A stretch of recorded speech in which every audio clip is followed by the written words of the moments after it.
Assalamualaikum warahmatullahi wabarakatuh.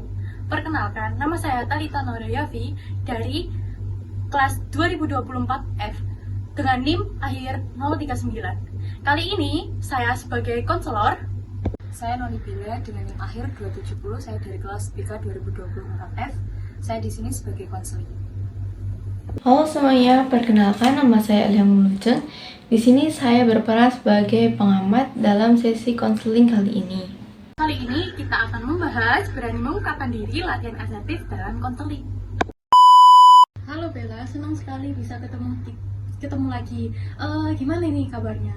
Alhamdulillah kabar saya baik Bu, sehat. Luar biasa, terima kasih sudah meluangkan waktu ini. Artinya kita bisa benar-benar peduli dengan perkembangan yang kita lalu-lalu bahas gitu ya.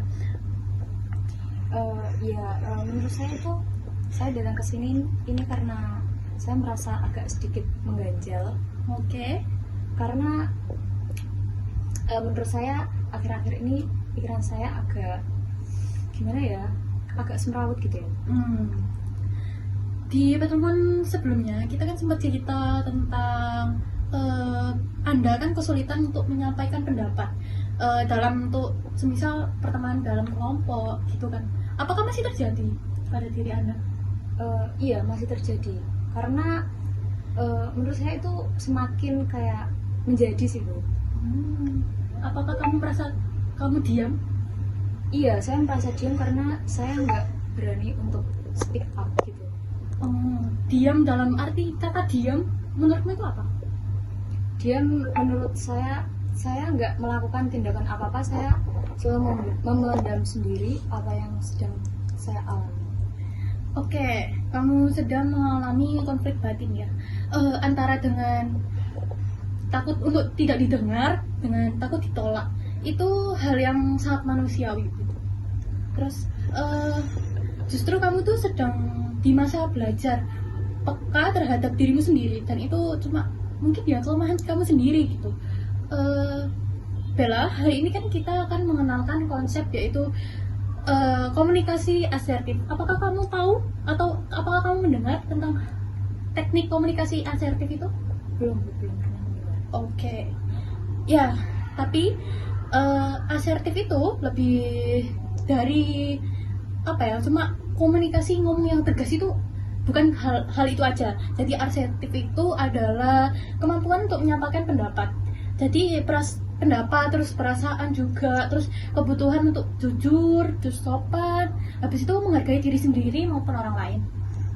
Terus dia itu bukan diam untuk kayak pasif, bukan. Jadi dan bukan juga menyerang atau kayak agresif gitu ya, bukan ya. Mungkin menurut Anda dari hari ini kan kita kan latihan untuk mulai berpindah ke gaya komunikasi yang lebih seimbang atau itu asertif. Kita tuh memulai dari skenario pertama. Bayangkan kamu sedang rapat kelompok. Teman kamu memutuskan topik yang didiskusikan pada kelompok kamu. Kamu keberatan. Terus coba ungkapkan pendapatmu jika pendapatmu secara asertif. Teman-teman saya itu menghargai. Jadi aku menghargai lah semangat teman-teman. Tapi boleh nggak kita bahas dulu opsi lain? Aku merasa topik ini itu agak rumit dan mungkin ada alternatif yang lain lebih mudah dikerjakan. Oke, bagus sih. Kamu menyampaikan dengan pendapatmu itu sangat baik ya. Justru kalau kamu bisa atau berani untuk mengungkapkan perasaan itu, kamu baik, benar-benar kayak apa ya, baik banget gitu loh. Baik banget secara kamu bisa mengungkapkan itu tanpa ada ragu-ragu, dengan tenang dan juga sopan. Jadi kamu tidak menyerang tapi tetap jelas gitu ya.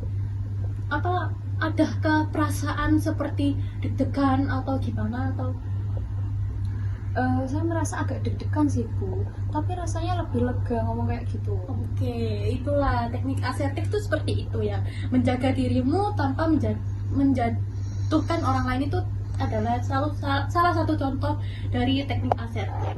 Sekarang skenario kedua.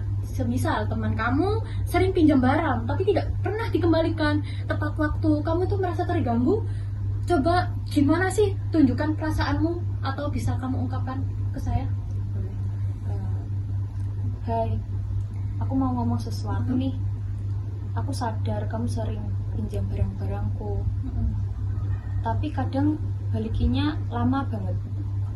Aku nggak masalah minjemin kok, tapi aku harap kedepannya bisa dikembalikan lebih cepat ya. Oke. Itu adalah salah satu contoh komunikasi yang dibilang sangat matang ya. Kamu menyatakan perasaanmu tanpa juga menyalahkan dari temanmu karena dia tidak merasakan apa ya, kayak dituduh lah intinya, nggak mau ngembalikin barangmu gitu ya kan. Saya baru sadar Bu, ternyata saya bisa ngomong seperti itu ya. Tapi saya itu pada saat waktu itu saya merasa kayak lebih baik saya diam gitu. Oke. Jadi apa nih pelajarannya kamu ambil dari sesi konseling ini? Bahwa saya itu nggak harus menahan pendapat saya. Apa yang saya rasakan itu sebenarnya kalau bisa itu diomongkan dengan baik-baik gitu kepada teman-teman saya. Betul banget. Dan kamu itu berhasil lah mengambil langkah yang pertama dari teknik asertif itu, yaitu kan yang pertama itu keterampilan ya. Bisa kita pelajari lebih dalam lagi. Saya itu jadi ngerasa lebih lega setelah ngomong ini sama ibu. Iya. Saya juga sering merasa suara saya itu sebenarnya nggak penting di hadapan mereka. Tapi ternyata saya bisa belajar untuk bersuara hari ini bersama ibu. Ya, gini Bella, suaramu itu sangat penting. Dan hari ini kita itu banyak banget untuk belajar, untuk memulai mendengarkan dan juga berpendapat agar tidak takut terus gitu ya. Dan kita akan melanjutkan latihan ini mungkin sekiranya kita bisa bertemu lagi kapan? Mungkin minggu depan, karena minggu depan saya ada waktu. Oke. Di hari Senin boleh? Boleh. Jam berapa ya? Mungkin kita akan jam 9 atau jam 10 gitu. Oke, jadi kita bisa terapkan lah sedikit-sedikit, ada waktu buat biar ada, kita kan nggak harus langsung melakukan kayak gini, jadi kita harus bertahap untuk hari-harinya. Mungkin kita bertahap, mungkin kita akan bertemu lagi di minggu depan, terus nanti kita lebih minggu depan, atau nanti mungkin di hari Kamis, hari apa gitu. Ya, jadi nanti kalau misal saya ada mendadak acara gitu, saya hubungi ibu aja. Oke, boleh banget. Gimana nih rasanya, udah lega? Sudah cukup membantu hari ini, saya sudah cukup lega. Terima kasih banyak Bu udah membuka pikiran saya. Oke, terima kasih banyak. Pada sesi konseling kali ini, diawali dengan sapaan hangat dari konselor yang menanyakan kabar dan mengapresiasi kehadiran Bella atau si konseli. Pendekatan ini membuat Bella merasa diterima dan nyaman untuk mulai terbuka. Bella mengungkapkan bahwa akhir-akhir ini pikirannya terasa semeraut dan masih mengalami kesulitan menyampaikan pendapat saat berdiskusi kelompok. Ia cenderung diam karena takut tidak didengar atau ditolak, serta lebih sering memendam perasaan sendiri.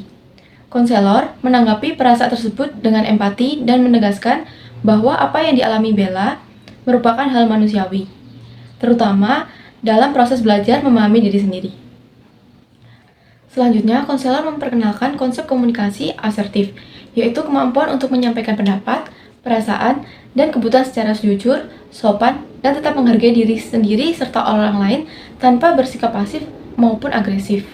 Untuk melatih keterampilan ini, konselor mengajak Bella melakukan simulasi, yaitu role play.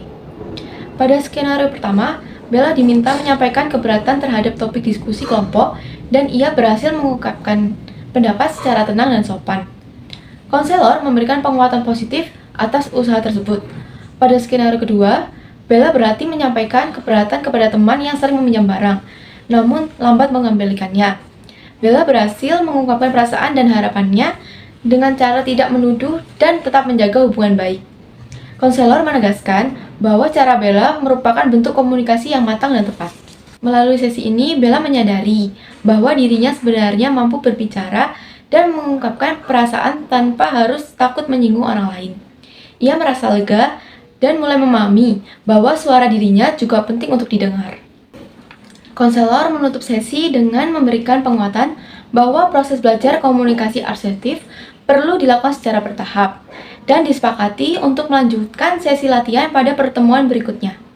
Bella menyatakan bahwa sesi konseling hari ini cukup membantu dan membuka pikirannya untuk mulai berani bersuara. Kesimpulan dari sesi konseling pada hari ini, konseling menunjukkan keterbukaan, kesediaan berlatih, dan adanya kemajuan dalam keterampilan komunikasi asertif. Sesi berjalan efektif, membangun rasa percaya diri konseling, dan meningkatkan kesadaran dirinya untuk mulai berani mengungkapkan pendapat dengan cara yang baik. Sekian pengamatan dari saya. Terima kasih.